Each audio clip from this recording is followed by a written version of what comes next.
Em uma das comunidades mais exclusivas e seguras dos Estados Unidos, onde assassinatos simplesmente não aconteciam, uma tragédia abalaria para sempre as estruturas de poder e privilégio. Belle Haven, em Greenwich, Connecticut, era o epítome do sonho americano. Mansões imponentes, famílias milionárias e uma sensação de completa segurança. Mas na véspera do Halloween de 1975, essa tranquilidade seria despedaçada de forma brutal e irreversível. O que começou como uma noite de travessuras inocentes terminaria com uma descoberta macabra que exporia segredos sombrios, mentiras elaboradas e uma teia de corrupção que chegaria até uma das famílias mais poderosas da América.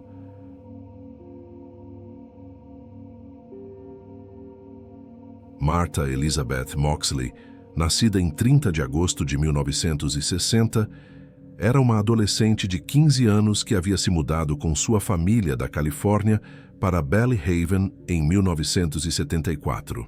Filha de Dorothy, uma dona de casa, e David, um contador de uma firma internacional, Martha tinha um irmão mais velho, John. Na escola ela se destacava. Notas excelentes, jogadora de basquete e eleita a melhor personalidade pelos colegas. Sua energia extrovertida, típica de uma garota da Califórnia, contrastava com a reserva dos moradores do Nordeste, tornando-a uma figura carismática e popular. Martha era descrita como alguém que sorria o tempo todo, fazia amigos facilmente e parecia iluminar qualquer ambiente, mas também tinha um lado travesso que, por vezes, a colocava em apuros com os pais. Do outro lado da rua, vivia a família Skakel, vizinhos poderosos com laços diretos à família Kennedy. Rushton Skakel, o patriarca, era um magnata da mineração, dono de uma empresa de coque de carvão, uma versão mais limpa do carvão usada em indústrias de fundição. Sua esposa, Anne Skakel, era irmã de Ethel Kennedy, casada com Robert F. Kennedy, o que conferia aos Skakel um status quase mítico na comunidade. A família tinha 7 filhos, 6 meninos e uma filha, Julie. Em 1975, 2 dos filhos, Tommy, de 17 anos, e Michael, de 15, estavam no centro dos eventos que culminariam na tragédia. A família, no entanto, carregava suas próprias cicatrizes. Em 1973, Anne faleceu de câncer cerebral, deixando Rushton, um alcoólatra, para criar os filhos sozinho. Sem uma figura materna e com um pai emocionalmente ausente, os irmãos Skakel eram conhecidos na vizinhança como mimados e rebeldes. Babás e funcionários frequentemente desistiam do trabalho, incapazes de lidar com o comportamento desrespeitoso das crianças, que incluía até agressões físicas, como chutes que deixavam marcas. Michael, em particular, foi profundamente afetado pela morte da mãe, começando a roubar bebidas do estoque do pai e desenvolvendo um problema com álcool ainda aos 13 anos. Martha, Tommy e Michael formavam um trio improvável, unidos por uma dinâmica complexa que Martha registrava minuciosamente em seu diário. A adolescente anotava detalhes de sua vida social, incluindo sua relação com os irmãos Skakel, marcada por uma rivalidade intensa entre Tommy e Michael, que competiam em tudo, desde esportes até a atenção de garotas. Tommy expressava abertamente seu interesse em namorar Martha, enquanto Michael nutria uma paixão secreta por ela. Essa tensão aparecia nas páginas do diário de Martha. Em 12 de setembro de 1975, ela escreveu sobre uma saída para tomar sorvete, onde Tommy a tocou de forma desconfortável, colocando a mão em seu joelho enquanto ela praticamente se sentava em seu colo no carro. Em 4 de outubro, menos de um mês antes de sua morte, Martha relatou uma festa, na qual Tommy foi insistente, abraçando-a de maneira inconveniente e fazendo investidas que ela rejeitou.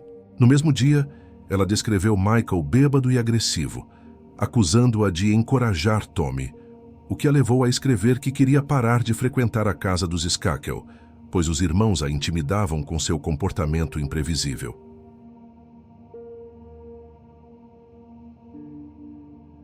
Na noite de 30 de outubro de 1975, conhecida como Mischief Night, a véspera do Halloween, Os jovens de Belhaven saíam para brincadeiras inofensivas, como jogar papel higiênico em árvores ou tocar campainhas e fugir.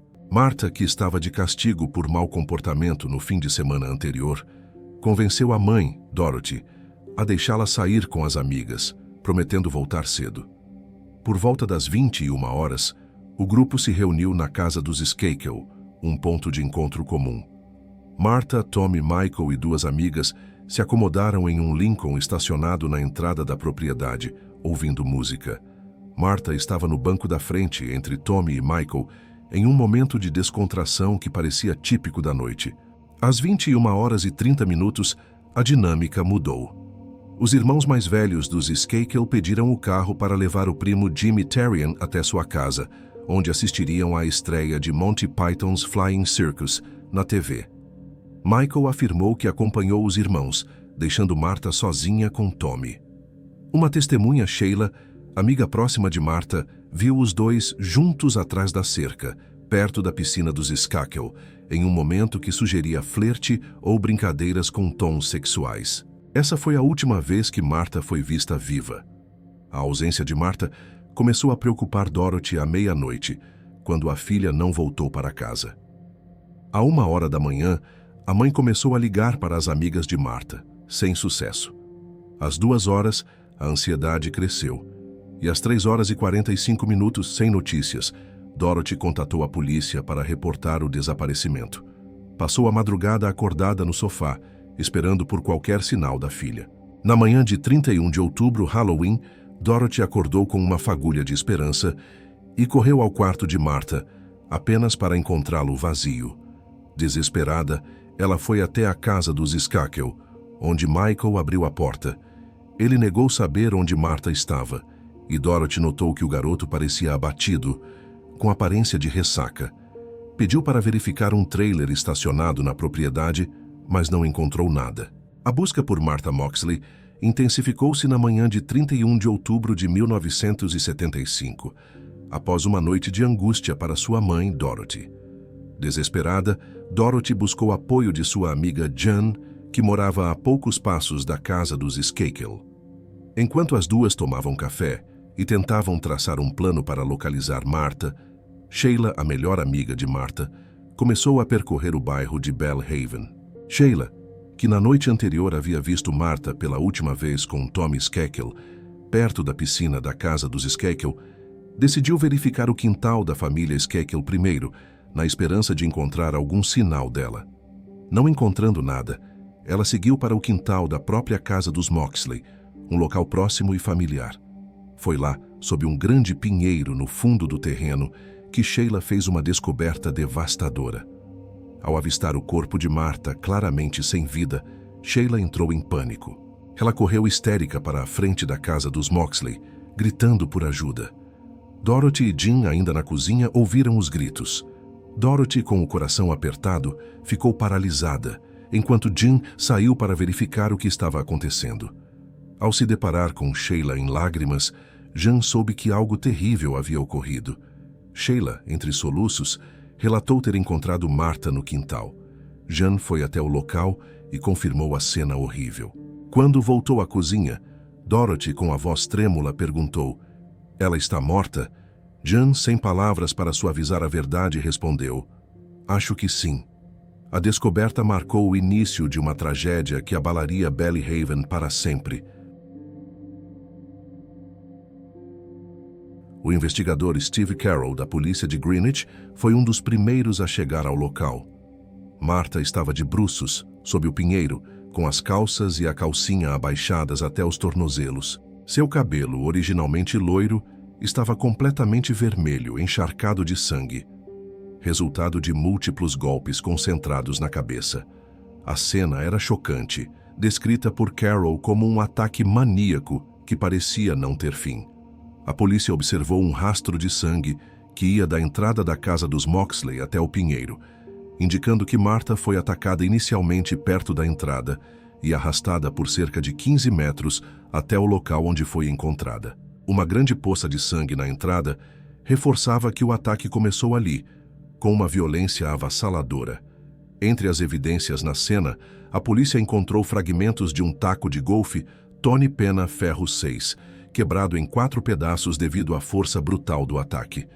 Um pedaço do cabo metálico estava cravado no pescoço de Martha, uma imagem que chocou os investigadores. Horas depois, durante uma busca na propriedade dos Skakel, a polícia localizou um taco de golfe correspondente, pertencente ao conjunto da falecida Anne Skakel, mãe de Tommy e Michael. A conexão imediata com a família Skakel colocou-os no centro da investigação. A autópsia revelou que, apesar das roupas abaixadas, não havia sinais de agressão sexual. A causa da morte foi traumatismo craniano severo, com fraturas deprimidas no crânio, combinado com a perfuração no pescoço causada pelo taco. Os médicos legistas estimaram que Martha morreu entre 21 horas e 30 minutos e 22 horas, período que coincidia com os eventos da Mischief Night. A investigação inicial, conduzida entre 1975 e 1976, foi intensa, com mais de 200 entrevistas realizadas. O taco de golfe, claramente ligado aos Skakel, colocou a família sob suspeita imediata. Rushton Skakel, o patriarca, negou qualquer envolvimento, argumentando que os tacos de golfe ficavam espalhados pela propriedade, acessíveis a qualquer pessoa. Tommy Skakel, de 17 anos, emergiu como o principal suspeito, já que fora a última pessoa vista com Martha.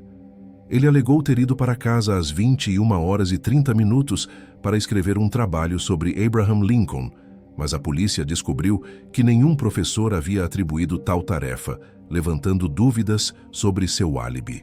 Tommy passou por 2 testes de polígrafo. O primeiro foi inconclusivo, mas o segundo ele passou.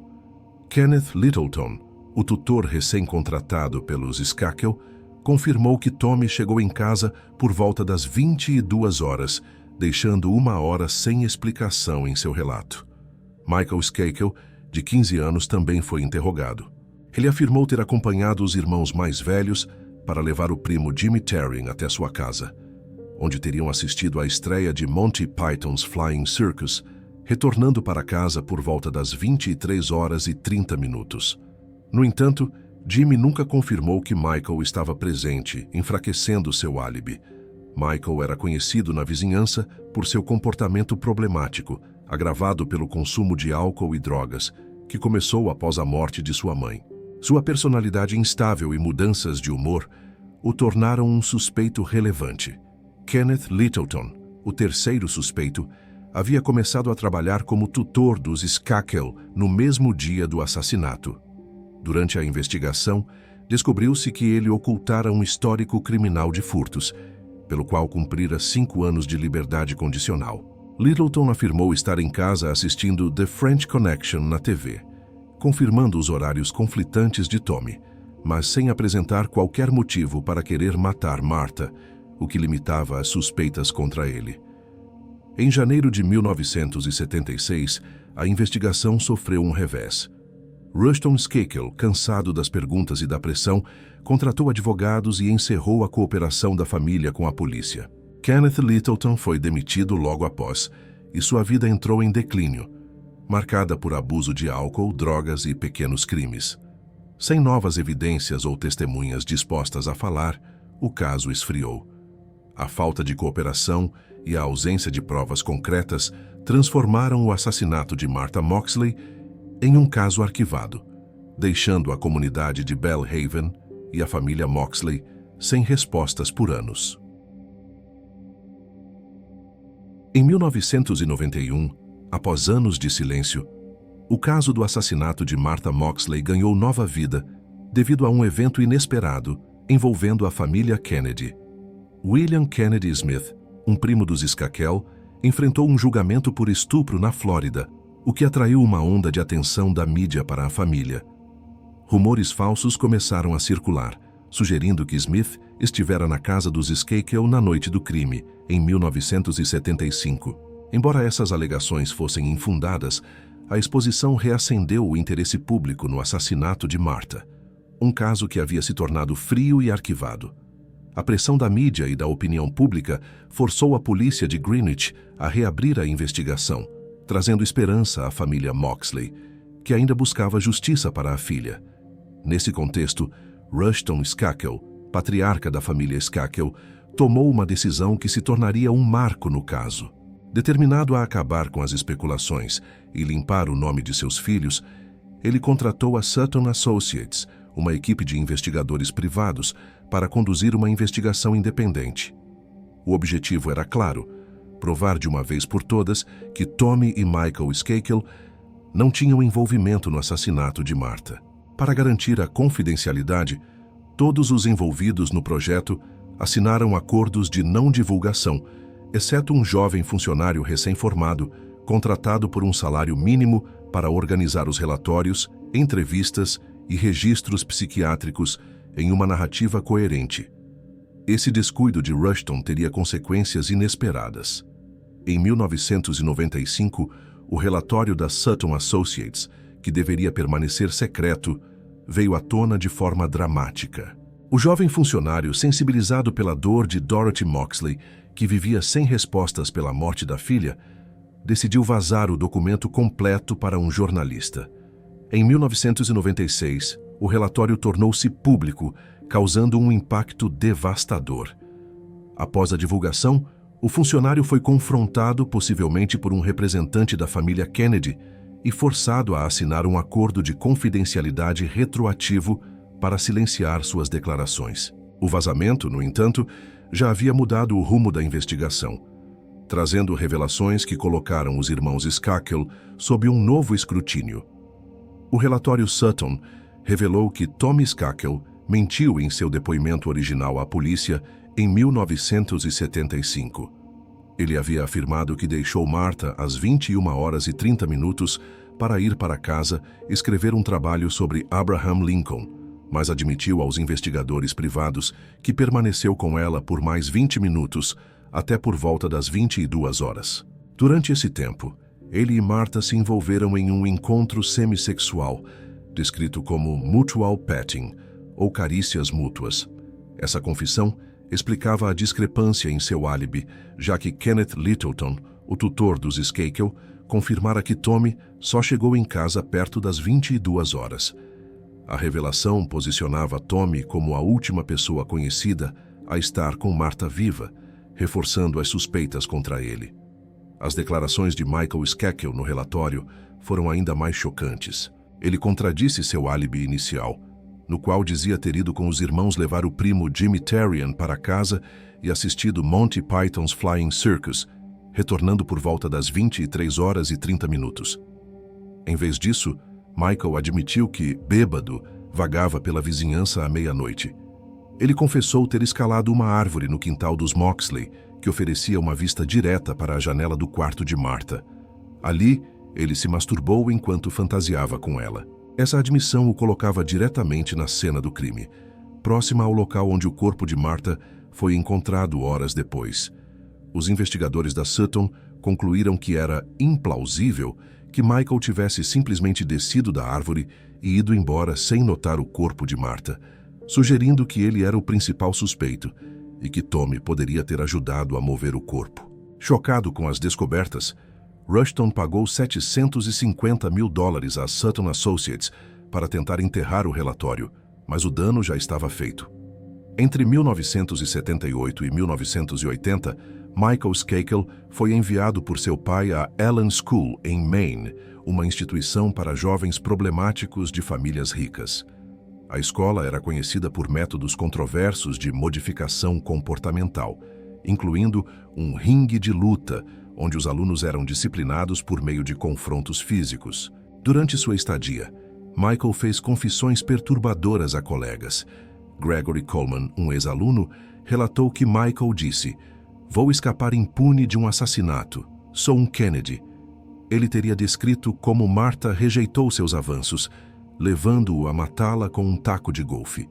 Outros colegas confirmaram declarações similares, com Michael dizendo que não sabia se tinha feito e que desmaiou na noite do crime, sugerindo lapsos de memória induzidos pelo álcool. Essas confissões, embora feitas em um ambiente de alta pressão emocional, se tornariam peças-chave na investigação futura.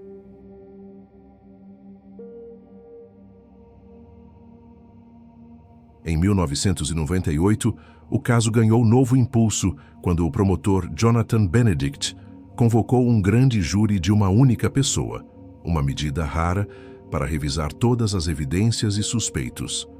Durante 18 meses, mais de 40 testemunhas foram ouvidas, incluindo antigos colegas da Elan School, amigos de Martha e membros da comunidade de Belhaven. A investigação se concentrou nas revelações do relatório Sutton e nas confissões de Michael, consolidando as suspeitas contra ele. Em 2000, após uma investigação de 18 meses, conduzida por um grande júri de uma única pessoa, as autoridades concluíram que havia evidências suficientes para responsabilizar Michael Skakel pelo assassinato de Martha Moxley. Um mandado de prisão foi emitido contra ele. Então, com 41 anos, quase 24 anos, após o crime ocorrido em 1975. Michael, que vivia uma vida confortável, casado com a golfista profissional Margot Sheridan e pai de um filho chamado George, rendeu-se à polícia no mesmo dia em que o mandado foi emitido. Aproveitando a riqueza de sua família, ele pagou imediatamente uma fiança de $500 mil e aguardou o julgamento em liberdade. A decisão marcou um ponto de virada no caso, reacendendo a esperança de justiça para a família Moxley, que esperava respostas há mais de 2 décadas. O julgamento de Michael Skakel, iniciado em 7 de junho de 2002 em Norwalk, Connecticut, foi um espetáculo midiático. A cobertura da imprensa transformou o tribunal em um circo, com tendas, luzes e equipes de TV montando acampamento do lado de fora. Michael contratou Mickey Sherman, um advogado carismático e conhecido por sua habilidade em lidar com a mídia, para liderar sua defesa. A estratégia de Sherman era simples, mas arriscada: negar completamente qualquer envolvimento de Michael no crime, sem oferecer uma narrativa alternativa. A promotoria, liderada por Jonathan Benedict, construiu um caso centrado em um motivo emocional: ciúmes e raiva de Michael, pela atenção que Martha dava a seu irmão mais velho, Tommy. Para desmontar o álibi de Michael, que afirmava estar na casa de seu primo Jimmy Terrian, assistindo Monty Python's Flying Circus na noite do crime, a promotoria chamou Andrea Shakespeare, uma amiga da família Skakel, que estava presente naquela noite. Ela testemunhou que Michael nunca deixou a casa, contradizendo sua versão inicial e deixando-o sem uma explicação sólida para seu paradeiro durante o horário estimado do assassinato. A promotoria apresentou evidências contundentes, baseadas nas próprias palavras de Michael. 9 testemunhas, incluindo ex-colegas da Elan School, relataram que Michael fez confissões implícitas ou explícitas sobre o assassinato. Embora Gregory Coleman, que afirmava ter ouvido Michael dizer "Vou escapar impune de um assassinato. Sou um Kennedy. Tenha morrido de overdose antes do julgamento." Seu depoimento anterior foi lido ao júri. Outras testemunhas reforçaram que Michael admitiu envolvimento, muitas vezes de forma vaga, mencionando desmaios ou incerteza sobre suas ações na noite do crime. A evidência mais prejudicial veio de uma gravação feita por Michael em 1997 para uma proposta de autobiografia. Nela, ele descrevia ter escalado uma árvore no quintal dos Moxley à meia-noite, se masturbado enquanto pensava em Martha, e acordado no dia seguinte em pânico quando Dorothy Moxley perguntou se ele a tinha visto, exclamando internamente: "Meu Deus, eles me viram ontem à noite?" O promotor Benedict usou trechos editados dessa gravação, omitindo o contexto da masturbação, para sugerir que Michael estava confessando o assassinato, uma manipulação que a defesa criticou como desonesta, mas que impactou profundamente o júri. Após 4 dias de deliberação, o júri considerou Michael Skakel culpado pelo assassinato de Martha Moxley. Ele foi sentenciado a 20 anos de prisão, com possibilidade de liberdade condicional, e encaminhado ao Garner Correctional Institution, em Connecticut. A condenação trouxe alívio à família Moxley, mas também abriu espaço para controvérsias. Robert Kennedy Jr., primo de Michael, entrou em cena 8 meses após a prisão, convencido da inocência de seu parente. Ele recebeu uma dica que prometia revelar os verdadeiros assassinos, apontando para uma nova teoria que poderia mudar o rumo do caso. Em 2003, Tony Bryant, um ex-colega de Michael, deu um depoimento gravado à equipe de defesa, alegando saber quem matou Martha. Bryant afirmou que na noite do crime levou 2 amigos de Nova York, Adolph Hasbrouck e Burton Tinsley, a Belle Haven. Segundo ele, os 2 haviam conhecido Martha em eventos anteriores, como uma feira e um baile, e desenvolveram uma obsessão por ela, especialmente Hasbrouck, que ficava ciumento com a atenção que ela recebia de outros garotos. Bryant relatou que durante a Mischief Night, Hasbrouck e Tinsley pegaram tacos de golfe no quintal dos Skakel e expressaram intenções violentas, dizendo que queriam agarrar alguém e fazer como homens das cavernas. Após o assassinato, Bryant disse que eles confessaram: "Fizemos isso, realizamos nossa fantasia", sem mencionar Martha diretamente, mas deixando implícito que ela era o alvo. Essa história, no entanto, enfrentou sérias críticas. Bryant tinha um extenso histórico criminal, incluindo uma condenação por roubo à mão armada em 1993 e uma pena por sonegação fiscal. Ele recusou-se a testemunhar sob juramento sem imunidade, o que enfraqueceu sua credibilidade. Hasbrouck e Tinsley negaram qualquer envolvimento, e o advogado de Hasbrouck classificou as acusações como racistas, apontando a falta de evidências físicas ou testemunhas que os colocassem em Belle Haven na noite do crime. Em 2013, Michael Skakel voltou aos tribunais com um novo advogado, Hubert Santos, alegando que Mickey Sherman prestou uma defesa inadequada no julgamento de 2002. A acusação era de que Sherman, mais preocupado com a exposição na mídia, falhou em explorar testemunhas cruciais como Dennis Sorio, que poderia confirmar o álibi de Michael na casa de Jimmy Terrien, e em destacar o temperamento violento de Tommy Skakel, que incluía um incidente em que ele estrangulou um colega na frente de um professor. Santos argumentou que essas falhas privaram Michael de um julgamento justo. Em abril de 2013, um juiz concordou, concedendo um novo julgamento. Após 11 anos e meio na prisão, Michael foi libertado em novembro de 2013 sob uma fiança de $1.200.000, com condições como monitoramento por GPS e proibição de contato com a família Moxley. Ele também recebeu permissão para se mudar para Westchester County, Nova York, para ficar com a família. O caso continuou a oscilar no sistema judicial. Em 2016, a Suprema Corte de Connecticut, em uma decisão dividida, restaurou a condenação de Michael, considerando que a defesa de Sherman foi adequada. 2 anos depois, em 2018, uma nova composição da Corte reverteu essa decisão, concedendo novamente um novo julgamento. Michael permaneceu em liberdade durante esse período. Em 30 de outubro de 2020, exatamente 45 anos após o assassinato de Martha, a promotoria anunciou que não processaria novamente o caso devido à falta de testemunhas vivas e novas evidências. Com isso, Michael Skakel foi oficialmente declarado livre, encerrando uma batalha judicial de décadas sem uma condenação definitiva. Dorothy Moxley, a mãe de Martha, foi a figura central na busca incansável por justiça.